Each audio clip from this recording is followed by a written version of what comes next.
بسم اللہ الرحمن الرحیم، السلام علیکم، میں ہوں حمزہ اشرف اور میں ہوں صفیہ خان۔ شامل کرتے ہیں ہیڈ لائن۔ کورونا وائرس کو مد نظر رکھتے ہوئے شاہ فیصل زون میں خدمت خلق اور سول سوسائٹی کی جانب سے شاہ فیصل میں راشن تقسیم کیا گیا اور کراچی کے لوگوں سے اپیل کی گئی کہ لوگ اپنے اپنے گھروں میں رہیں اور جن لوگوں کو راشن کی ضرورت ہو وہ ہمارے نمبر پر رابطہ کریں 0300 9248 670 0321 2038 اور جو حضرات راشن لینا چاہتے ہیں وہ بھی اس نمبر پر رابطہ کر سکتے ہیں۔ سول سوسائٹی ایسوسی ایشن آف پاکستان کی چیئرپرسن تسلیم فاطمہ نے ریمارکس دیے، یہ وقت ایسا ہے کہ ہم سب کو اپنے گلی محلے اور پڑوسیوں کا خیال رکھنا ہوگا۔ خوف اور گھبرا کر کیے گئے فیصلوں کے نتائج اچھے نہیں آئے۔ 18ویں ترمیم کے بعد صوبوں کے پاس اختیارات ہیں، سندھ کافی آگے نکل گیا۔ ٹرانسپورٹ بند کرنے سے اشیاء کی فراہمی میں مسائل آ گئے، بڑے پیمانے پر بے روزگاری کا خدشہ ہے۔ وزیر اعظم عمران خان کا ویڈیو لنک کے ذریعے پارلیمانی رہنماؤں سے خطاب، کہا کرفیو لگانا پڑا تو گھروں میں کھانا پہنچانا پڑے گا۔ ادھر بلاول بھٹو اور شہباز شریف برہم اجلاس سے واک آؤٹ کر گئے۔ شہباز شریف نے کہا عمران خان نے تقریر کر کے ویڈیو لنک بند کر دیا، کیا یہ سنجیدگی ہے کہ وزیر اعظم ہماری بات سننے کو تیار نہیں؟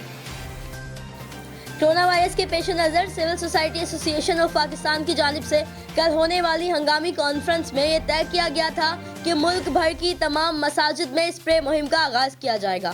سول سوسائٹی کے تمام کارکنوں کی ایمرجنسی ڈیوٹی لگا دی گئی۔ اسی حوالے سے خدمت خلق شاہ فیصل زون اور سول سوسائٹی کے کارکنوں نے شاہ فیصل کالونی کی مختلف مساجد، امام بارگاہوں، شاہ فیصل تھانہ اور ٹریفک سیکشن میں بھی اسپرے کیا۔ درینہ دوست مشکل وقت میں پھر کام آیا۔ چین سے امدادی سامان لے کر خصوصی طیارہ کراچی پہنچ گیا۔ ایئرپورٹ پر وزیر اعلیٰ سندھ مراد علی شاہ نے N95 ماسک اور دیگر امدادی سامان وصول کیا۔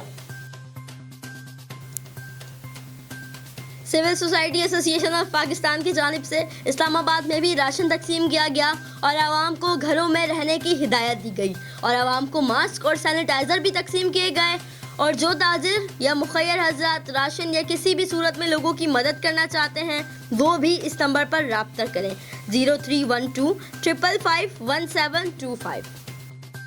کراچی میں دودھ 20 روپے سستا، ریٹیل مارکیٹ میں دودھ 90 روپے فروخت ہونے لگا۔ کھپت کم ہونے پر دودھ چند روز میں مزید سستا ہونے کا امکان۔ فی الوقت اتنا ہی۔ مزید خبروں اور اپڈیٹس کے لیے وزٹ کریں ہماری ویب سائٹ csnlive.tv۔ اس کے علاوہ آپ ہمیں فیس بک اور ٹویٹر پر بھی جوائن کر سکتے ہیں۔ دیکھتے رہیے CSN۔